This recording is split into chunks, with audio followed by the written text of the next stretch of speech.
शंभु एवं खानाउरी सीमार आंदोलनरत चाषी नेता सुप्रीमकोर्ट पक्षर कठोर चेतावनी दि जाएगी। आंदोलन समय साधारण लोक जमी समस्यार सम्मुखीन न हुंती से नहीं दृष्टि देवा निर्देश देते। सुप्रीमकोर्ट विचारपति सूर्यकांत एवं विचारपति उज्ज्वल भूया को नहीं गठित खंडपीठ चाषी नेता जो आवेदन शुणाणी करथिले।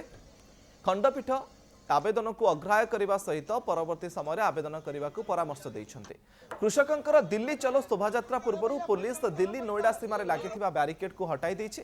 संध्यारे नोएडा ग्रेटर नोएडा एक्सप्रेसवे एवं जमुना एक्सप्रेसवे रे जानवाहन चलाचल आरंभ होता। चाषी प्रशासन 7 दिन समय मागिथिबा बेले एबे चाषी माने रहिबा खाइबा और शोइबा व्यवस्था निजे करिसेंते। कृषक संगठन सदस्य माने नोएडा एवं ग्रेटर नोएडारू दिल्ली अभिमुखे यात्रा आरंभ करने पर दिल्ली उत्तर प्रदेश सीमार प्रबल ट्राफिक जाम एवं कड़ा सुरक्षा भी देखा मिलता। ट्राफिक जाम जो दिल्ली नोएडा सीमा अतिक्रम करुवा यात्री माने असुविधार सम्मुखीन होते।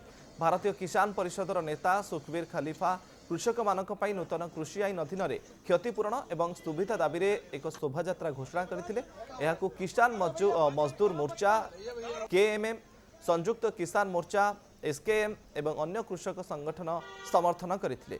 सीमार खाइबा और रहिबार व्यवस्था करिसेंते चाषी। पाखापाखि 2 ରୁ 3 हजार चाषींकर रहिबा एवं खाइबार व्यवस्था करा जायछि। महिला कृषक माने कहिसेंते जेते संख्यक चाषी होंतु ना काहेकि समस्तक पई खाद्य प्रस्तुत करा जायछि। 7 दिन पर्यंत कृषकंकर दाबी ग्रहण करा न गले कृषक संगठन गुड़िक दिल्ली अभिमुखे पदयात्रा करिवे बोली कृषक माने अल्टीमेटम दैछन्ते। कृषक नेता कहवा अनुसार प्रशासन 7 दिन समय मागिथिला जहाँ चाषी माने दैछन्ते। मुख्य तौर पे मांग हमारी दो ही है। एक तो 10% प्लॉट सभी किसानों को इक्वली मिले जो नोएडा प्राधिकरण से प्रभावित हैं, ग्रेटर नोएडा प्राधिकरण से प्रभावित हैं और यमुना प्राधिकरण से प्रभावित हैं। दूसरी हमारी मांग यह है जो 2013 का भूमि अधिग्रहण बिल जो था वो पूर्ण तरीके से गौतम बुद्ध नगर के साथ साथ संपूर्ण भारत देश में लागू हो।